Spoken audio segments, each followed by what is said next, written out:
Alright, so we are back, another bullet review. So for this bullet review, we're reviewing the 183 grain Sierra Match King. It is a 7mm 284 caliber bullet from Sierra, and I've done a lot of videos shooting the 183 Match King. A lot of ELR shots, a lot of 1,000-yard practice. Then I kind of held off on doing this review because I wanted to wait till after I shot the match last weekend to give my full opinion on it. I was hoping that it would hold up to what I expected it to do, and it absolutely did. If you guys saw the video I put out a couple days ago of the F-Class match that I just shot, that was shot with the 183 Match King in my 7 SAUM, and it performed just like I expected it to. Really a phenomenal bullet. The thing performs absolutely fantastic in my 7 SAUM, and I'm really impressed with it overall. So that's what we're going to get into here. So let's get into the nuts and bolts of it first. So first off, this thing has a sectional density, obviously 284 caliber bullet, has a sectional density of 0.324.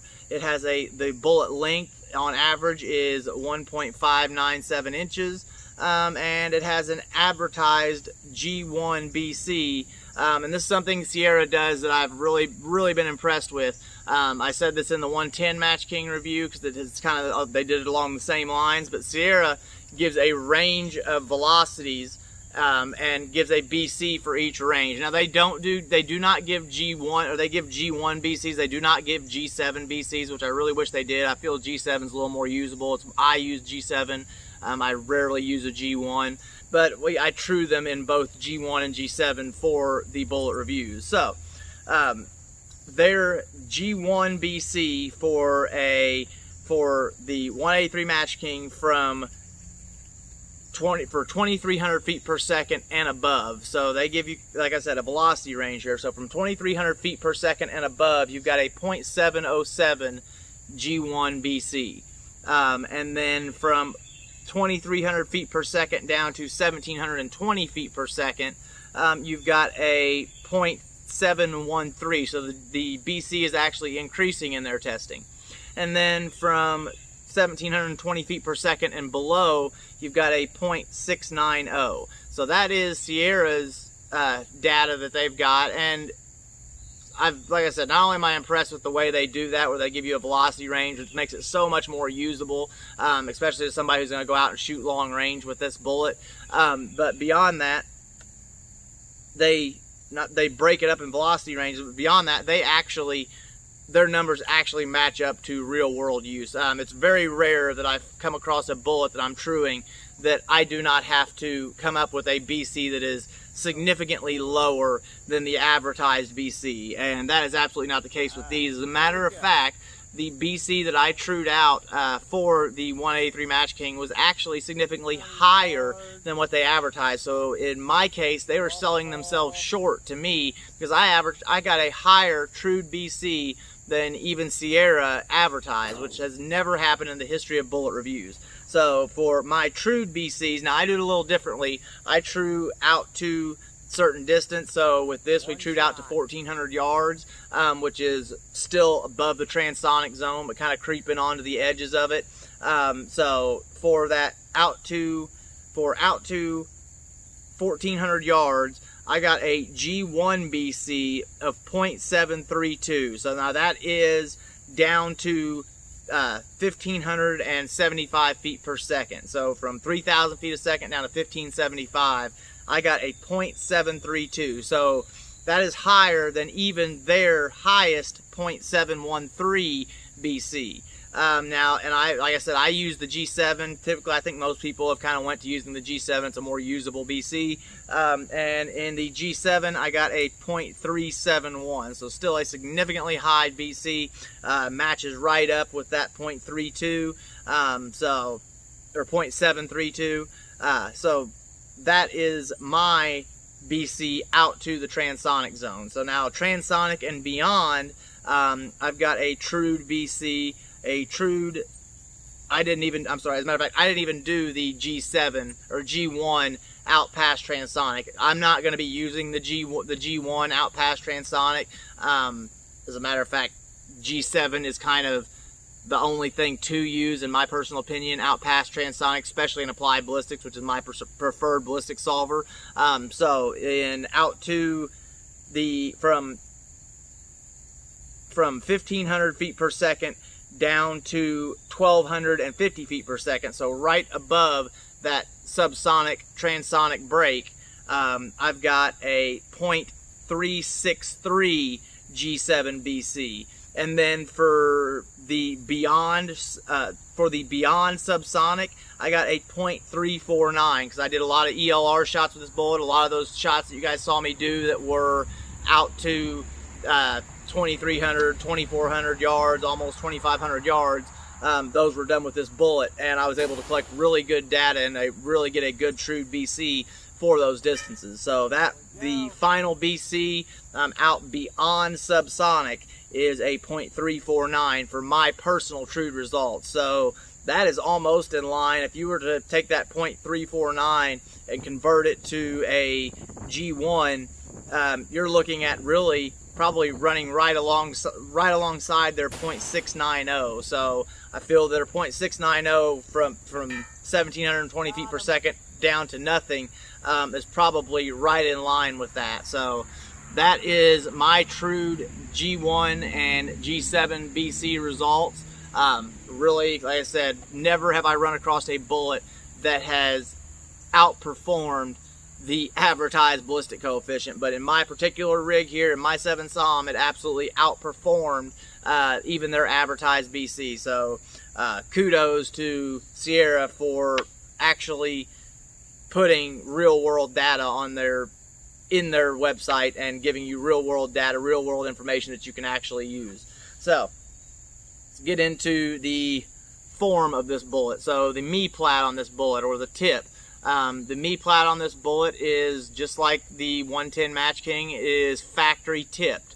So they take the time to, after they form the bullet, they run it through some sort of tipping or pointing die and give it that more uniformed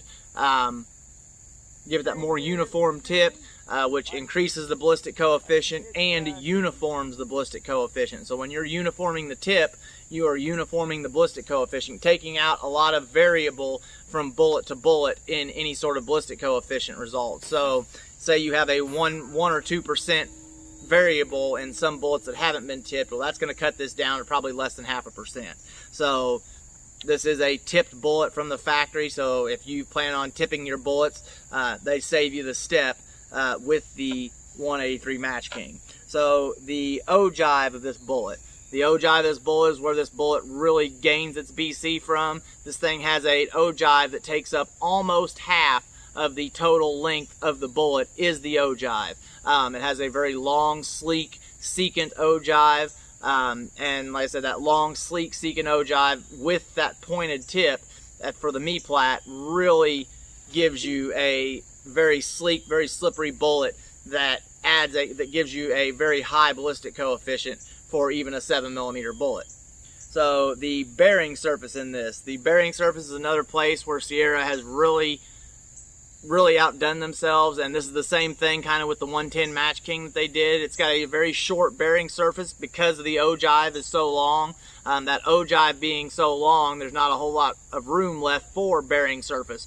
But something they've done here with the bearing surface, although it's short, the junction between the bearing surface and the ogive, they have given it that 1.5 degree angle that fits perfectly with most match chambers to help start this bullet down the tube consistently straight. So that is one of the reasons that I have personally found, I do believe that's one of the reasons that I personally found I'm getting a lot more consistency in my groups with the 183 Match King. As a matter of fact, I shot probably, I kind of kicked myself for only shooting 4, but I'll be honest with you, I got a little scared. I shot a sub 1/10 of an inch 4-shot group with these when I was working up the load. When I was finalizing my load, I had 5 loaded up to shoot a 5-shot group. I shot 4 and couldn't even tell from my firing position on the paper. I couldn't even tell that there was more than one, that it looked like one solid bullet hole.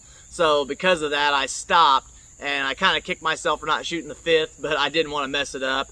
It was such a good group. I'll show you guys a picture of it, but that is a 0.073 inch group.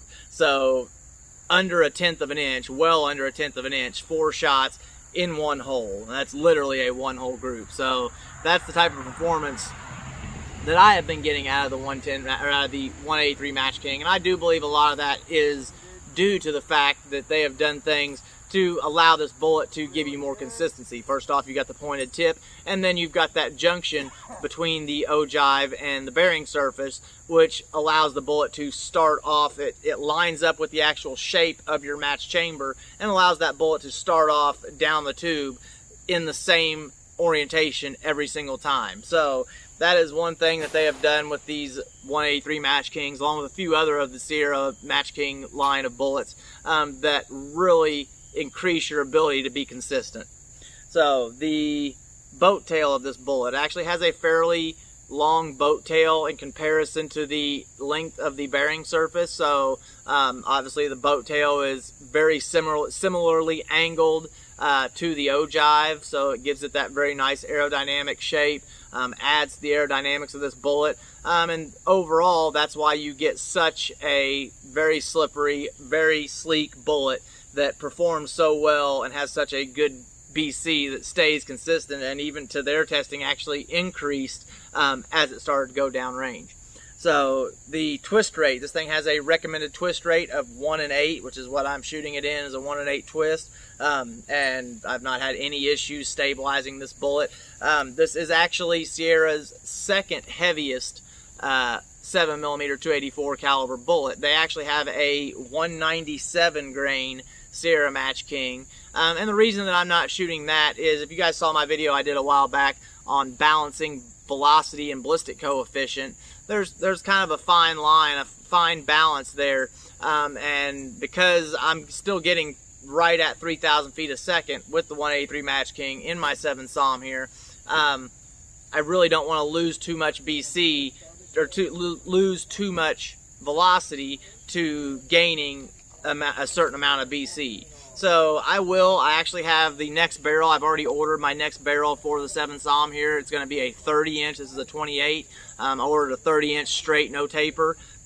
So when it gets here and we get it all hooked up, we may try out the 197 grain Match King, because I feel that with those extra couple inches I may be able to make up for that slight velocity loss that I'm going to have from gaining the extra BC. So we will get into that 197 grain Match King at some point, but for right now I felt the way to go was to keep my velocities extremely high and still have a very respectable ballistic coefficient.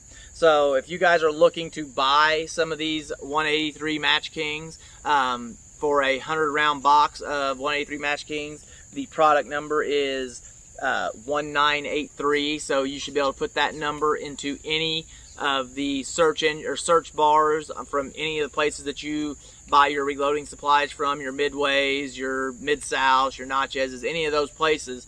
Be able to put that number into their search bar, and it should bring up the 183 Match King if it is a product that they actually sell.